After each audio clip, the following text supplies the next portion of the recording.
अस्सलामुअलैकुम गाइस, आज हम आपको बताएंगे 32 mm का जोड़ कैसे लगाया जाता है जी।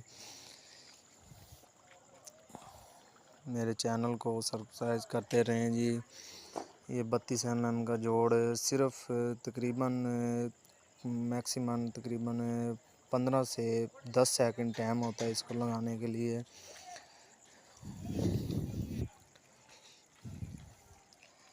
और इसको 90 दर्जा की सैंडी पर रखना चाहिए। इसको बिल्कुल सीधा हो जोड़।